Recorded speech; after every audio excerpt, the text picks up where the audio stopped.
Picture this. A woman so consumed by rage that she hands her own daughter a dagger and says, "Kill him, or you are no longer my child."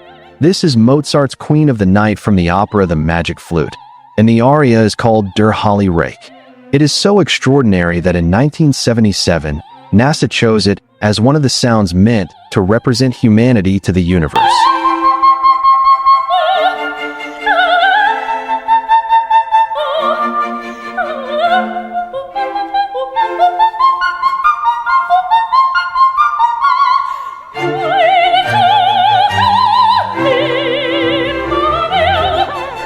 Today, we dive into the story behind the most terrifying aria ever written.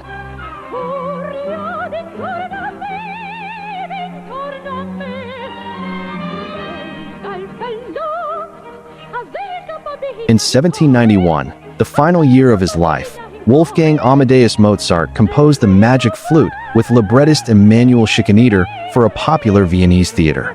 Both men were Freemasons, and the opera is filled with symbolism about the triumph of light, wisdom, and truth over darkness and ignorance.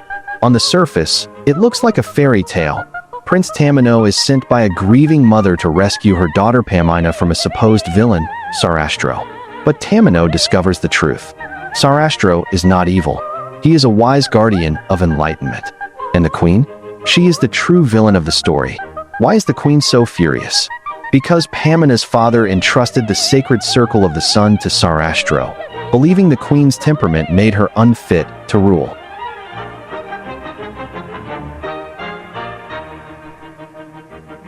She did not just lose power, she lost legitimacy, and now, she is watching her daughter drift toward the very man she hates. The opera gives her two arias. In the first, she pretends to be a grieving, gentle mother. But in Act 2, the mask falls. In Der Holy Reich, she places a knife in Pamina's hand and commands her to assassinate Sarastro, or be cursed and disowned forever. This is not sorrow. This is vengeance. The aria is written in D minor, a key long associated with fury and darkness. The vocal line spans 2 full octaves, from F4 to F6.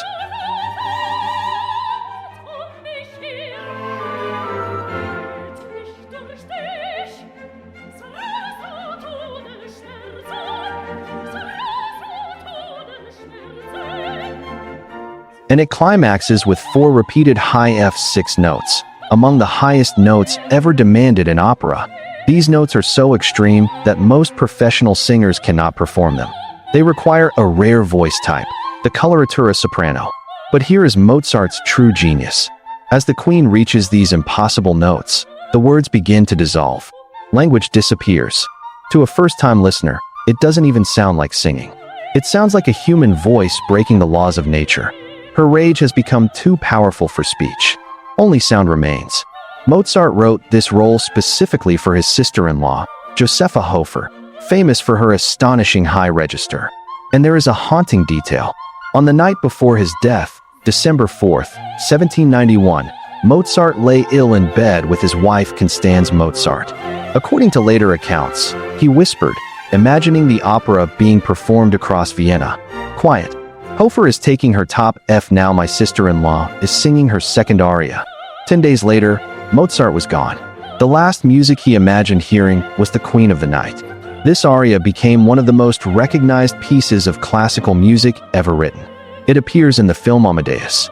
It is performed in the greatest opera houses on earth.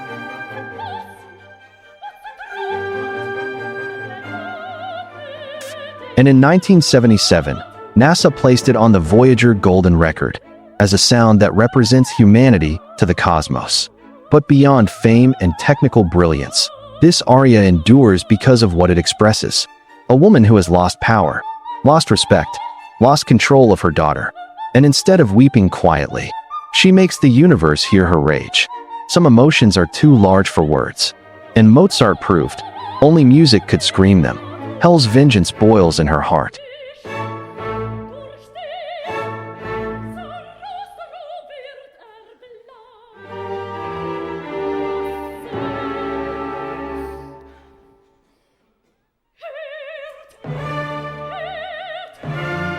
And 230 years later, we can still hear it. Then short outro. If this voice gave you chills, you've just heard why the Queen of the Night still terrifies audiences after 2 centuries. From the Magic Flute by Wolfgang Amadeus Mozart. This is music that refuses to be forgotten. Subscribe for more stories behind the greatest music ever written.